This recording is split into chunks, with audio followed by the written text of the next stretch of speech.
Hello friends, welcome to Defense JK YouTube channel. So friends, সকল অসম পুলিচত আহিবলগীয়া কেইটামান ইম্পৰ্টেণ্ট কুৱেশ্যন লৈ আহিছোঁ। চ' যিসকলে প্ৰথমৰ পৰা শেষলৈকে মোৰ ভিডিঅ' চাই আছে, চ' তেওঁলোকৰ বাবে এই পাৰ্টটো হয় 46 নম্বৰ পাৰ্ট হয়। আৰু যদি কোনোবাই নতুন চাই আছে, আগৰ পাৰ্টবোৰ চোৱা নাই, চ' তেওঁলোকে আগৰ পাৰ্টবোৰ চাই ল'ব। চ' বহুত ইম্পৰ্টেণ্ট কুৱেশ্যন আপলোড কৰিছোঁ আৰু এইটো 46 নম্বৰ পাৰ্ট হয়। চ' ফ্ৰেণ্ডসকল, যেতিয়ালৈকে পৰীক্ষা অহা নাই তেতিয়ালৈকে মই ভিডিঅ' আপলোড কৰিয়ে থাকিম। চ' কোনোবা এটা কুৱেশ্যন ৰিপিট হ'ব পাৰে, চ' ৰিপিট হ'বই, চ' সেইটো আমাৰ ৰিভাইজ কৰিবলৈহে ভাল হ'ব। চ' ফ্ৰেণ্ডসকল, আজিৰ প্ৰথম প্ৰশ্নটো দিয়া আছে, পবিতৰা অভয়াৰণ্য ক'ত অৱস্থিত? মৰিগাঁও, নগাঁও, ধেমাজি, তেজপুৰ। গতিকে ফ্ৰেণ্ডসকল, পবিতৰা অভয়াৰণ্য অৱস্থিত মৰিগাঁৱত। অপশ্যন নম্বৰ এ হ'ব ৰাইট এনচাৰ। কুৱেশ্যন নম্বৰ 2 দিয়া আছে, কুশল কোঁৱৰক ফাঁচি দিয়া হয়। চন দিয়া আছে 1945 চনত, 1943 চনত, 1843 চনত, 1946 চনত। গতিকে কুশল কোঁৱৰক ফাঁচি দিয়া হয় 1943 চনত। অপশ্যন নম্বৰ বি হ'ব ৰাইট এনচাৰ। কুৱেশ্যন নম্বৰ 3 দিয়া আছে, তলৰ কোনজন ব্যক্তিক গুৰুদেৱ বুলি জনা যায়? এইটো এটা বহুত ইম্পৰ্টেণ্ট কুৱেশ্যন। জৱাহৰলাল নেহেৰু, লালা লাজপত ৰায়, সুভাষ চন্দ্ৰ বসু, ৰবীন্দ্ৰনাথ ঠাকুৰ। গতিকে ফ্ৰেণ্ডসকল, গুৰুদেৱ বুলি জনা যায় ৰবীন্দ্ৰনাথ ঠাকুৰক। Option number D right answer. Question number 4 দিয়া আছে, আমিৰ খুশ্ৰুৱে ব্যৱহাৰ কৰা বাদ্যযন্ত্ৰবিধ কি? চেতাৰ, হাৰত, টেবল, বাঁহী।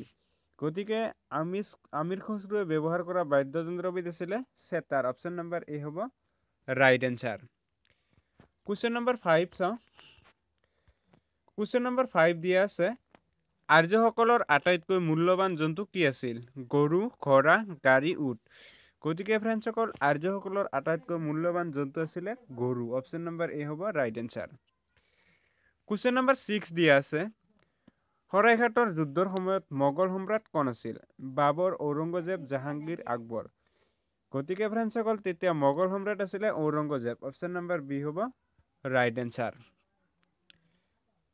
কুৱেশ্যন নম্বৰ 7 দিয়া আছে, সোণোৱা যুদ্ধ কেতিয়া হৈছিল? এইটো এটা অসম পুলিচৰ বাবে বহুত ইম্পৰ্টেণ্ট কুৱেশ্যন।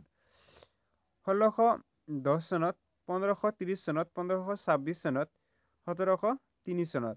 গতিকে ফ্ৰেণ্ডসকল, সোণোৱা যুদ্ধ হৈছিলে 1527 চনত, অৰ্থাৎ পানিপথৰ যুদ্ধৰ পিছত। তাৰ বাবে এই কুৱেশ্যনটো বহুত ইম্পৰ্টেণ্ট হয়। কুৱেশ্যন নম্বৰ 8 দিয়া আছে, তলৰ কোনখন ৰাজ্যৰ মহিলাৰ সাক্ষৰতাৰ হাৰ সবাতোকৈ কম? জম্মু কাশ্মীৰ, অৰুণাচল প্ৰদেশ, ঝাৰখণ্ড, বিহাৰ। গতিকে ফ্ৰেণ্ডছ, ইয়াৰ ৰাইট এনচাৰটো হ'ব অপশ্যন নম্বৰ ডি, বিহাৰৰ সবাতোকৈ কম। কুৱেশ্যন নম্বৰ 9টো চাওঁ। কুৱেশ্যন নম্বৰ 9 দিয়া আছে, তলৰ কোনখন নৈ বংগোপসাগৰত পৰা নাই? নৰ্মদা, মহানদী, গোদাবৰী, কৃষ্ণা। গতিকে ফ্ৰেণ্ডছ, ইয়াৰ ৰাইট এনচাৰটো হ'ব অপশ্যন নম্বৰ এই নৰ্মদা হ'ব ইয়াৰে ৰাইট এনচাৰ। কুৱেশ্যন নম্বৰ 10 দিয়া আছে, অসমৰ উত্তৰে থকা বিদেশী ৰাষ্ট্ৰখন হ'ল দেশ? Bangladesh, Bhutan, Myanmar, Russia. গতিকে ফ্ৰেণ্ডসকল, আমি সকলোৱে জানো অসমৰ উত্তৰে আছে আমাৰ Bhutan. Option number B right answer. Question number 11 দিয়া আছে, অসমৰ আটাইতকৈ ওখ পাহাৰখন কি? বৰাইল পাহাৰ, কামাখ্যা, পাটকাই, কাৰ্বি পাহাৰ। গতিকে ফ্ৰেণ্ডছ, অসমৰ আটাইতকৈ ওখ পাহাৰখন হ'ল বৰাইল পাহাৰ। অপশ্যন নম্বৰ এ ৰাইট এনচাৰ। চ' ফ্ৰেণ্ডছ, আজি 11টা কুৱেশ্যনে আছিলে, শেষ হৈ গ'ল। চ' ভিডিঅ'টো চাই কেনে লাগিলে নিশ্চয় কমেণ্ট কৰি জনাব, আৰু কিবা ডাউট থাকিলে প্লিজ কুৱেশ্যনটো লিখি কমেণ্ট কৰিব। আৰু যদি লাইক কৰা নাই প্লিজ লাইক কৰি দিয়ক, আৰু ফেচবুক হোৱাটছএপত শ্বেয়াৰ কৰি দিয়ক। Thank U.